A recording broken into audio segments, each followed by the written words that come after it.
Battlefield released this short video with a wealth of new footage in it explaining the new game mode. It's a tug of war type thing where both teams fight over flags until they reach the enemy's front line. The game will then change into a rush style game mode with 2 MCOM stations to attack and defend. If both MCOMs explode, the team on the offensive will win the game. If they fail, then the game will reset back to the tug of war stage, fighting over flags until both MCOMs explode on one team or the timer counts down to 0. I have to say, it's a cool little video, and it shows us the new map called Rupture, which we get a quick look at here. Check out all of those lovely trenches. It's something that a lot of Battlefield 1 players requested when BF1 released, more trench warfare, and it looks like we're going to get a lot of that in the first DLC. Although I have to say that the saturation in this video looks pretty intense. I'm not sure if they've done that in post video editing or the map is actually that colour saturated and bright. Perhaps it's an intentional art choice to make those red poppies stand out more. In the video we get a look at a couple of the new weapons and variants, plus the new tank, the Saint-Chamond, with its massive field gun cannon at the front. Still no sign of that behemoth though, I can't wait to see that thing in action. Also, this dude here has the saber equipped on a normal infantryman loadout, so perhaps that will be an unlockable now in the DLC. On first impressions, it's looking good to me so far, but obviously this is a very small glimpse of what to expect of the DLC, and I'm sure that the amount of gameplay footage is going to ramp up very, very soon. So then, moving on to the big Battlefield 1 Easter egg that's emerged since the latest patch. It was discovered if you grab a pair of headphones hidden around each of the maps and take it to one of the secret MCOM stations, Morse code would play. And if you decode that Morse code, it gives you a location on a specific map. There are 27 possible locations, 3 on each of the vanilla maps, and the order in which you get them is unique to you, so there's no way to brute force this one. So if you then head to the location you were given and search around, you'll find a tiny symbol and hear a strange dramatic chipmunk sound.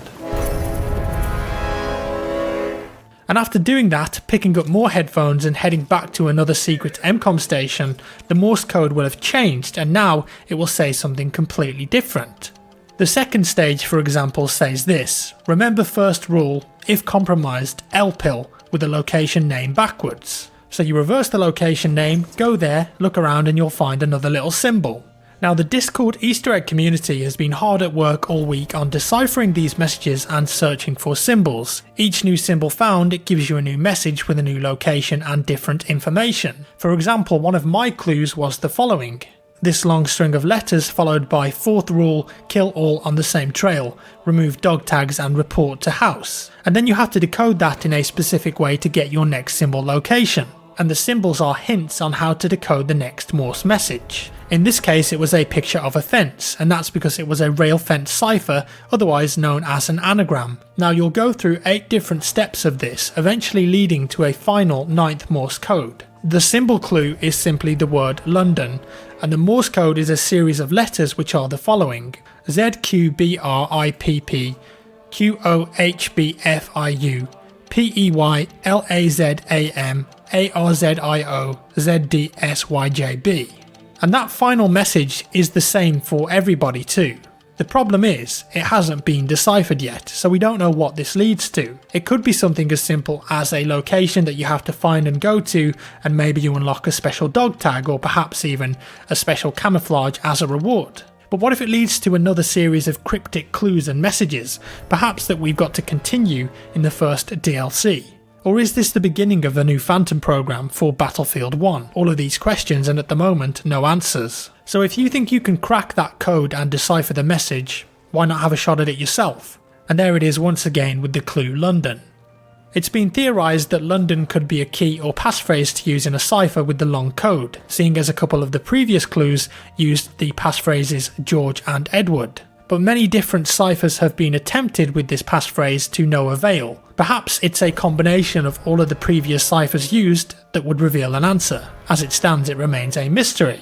If you want to follow along with each of the steps and messages that were discovered, I've linked a great website down in the description below that's got a fantastic guide on all of the symbols and locations. It also links to websites where you can enter your ciphers to get a good result. And I'll personally make a full video guide in detail explaining how to complete each step once the Easter egg has been solved and we know exactly what this unlocks. And that's all for today folks. I hope you enjoyed this little update video. If you did, give me a thumbs up. If you didn't, a thumbs down, and I'll see you in the next one.